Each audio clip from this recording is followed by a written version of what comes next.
ലോക്സഭാ തെരഞ്ഞെടുപ്പിന്റെ 4ഉം 5ഉം ഘട്ടങ്ങളിലായി വിധിയെഴുതുന്ന രാജസ്ഥാനിൽ ഇത്തവണ അതിശക്തമായ മത്സരം. നിയമസഭാ തെരഞ്ഞെടുപ്പിൽ നഷ്ടപ്പെട്ട മേൽക്കൈ തീവ്ര ദേശീയതയെയും മോദിയെയും ഉയർത്തിക്കാട്ടി തിരിച്ചുപിടിക്കാനാണ് ബിജെപി ശ്രമം.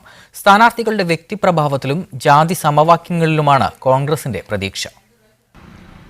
ഭൂവിസ്തൃതിയിൽ ഇന്ത്യയിൽ 1ാം സ്ഥാനത്തുള്ള 25 ലോക്സഭാ മണ്ഡലങ്ങളുള്ള ഏറെ രാഷ്ട്രീയ പ്രാധാന്യമുള്ള സംസ്ഥാനം രാജസ്ഥാൻ.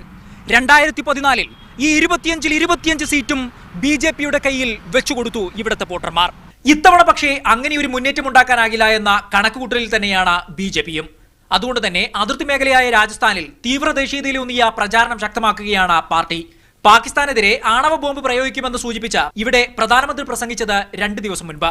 തീവ്രവാദികളെ മോദി തുരത്തുമെന്ന ധാരണ വോട്ടർമാർക്കിടയിലും പ്രകടം. मोदी ने क्या नहीं किया, पूरे देश के लिए अच्छा किया है. सबसे बड़ा जो मेन उसका मुद्दा हमारे को ये लगता है कि जब से मोदी बना है, एक तो हमारे पास आतंकवाद का कोई बम नहीं छूटा इंडिया के अंदर. സംസ്ഥാനത്ത് അധികാരം പിടിച്ചെടുത്തതിന്റെ ആവേശം കോൺഗ്രസിന്റെ പ്രചാരണങ്ങളിൽ പ്രകടം. മോദി സർക്കാരിന്റെ വാഗ്ദാന ലംഘനങ്ങൾ, ന്യായ് പദ്ധതി എന്നിവ പാർട്ടി ഉയർത്തിക്കാട്ടുന്നുണ്ട്. പുറമെ പ്രാദേശിക വികസന പ്രശ്നം പരിഹരിക്കുന്നതിൽ സിറ്റിംഗ് എംപിമാരുടെ പരാജയവും ആയുധമാക്കുന്നു. രാജസ്ഥാനിലെ 25 സീറ്റിൽ ഞങ്ങൾ ഏകദേശം 17 സീറ്റിൽ ജയം ഉറപ്പിച്ചു കഴിഞ്ഞു. ബാക്കിയുള്ള സീറ്റിൽ ഞങ്ങൾ ഫൈറ്റിലാണ്. ജയ്പൂർ, അജ്മീർ, ബാഡ്മേർ, ജോധ്പൂർ തുടങ്ങി നഗരമേഖലകളിലാണ് കോൺഗ്രസിന് പ്രചാരണ രംഗത്ത് മേൽക്കൈയുള്ളത്. ഇത്തവണ വിജയം സുനിശ്ചിതമെന്ന് അവർ പറയുന്നു. ജയ്പൂർ റൂറലിൽ നിന്നും എം നിതീഷിനൊപ്പം ടി കെ റാഷിദ്.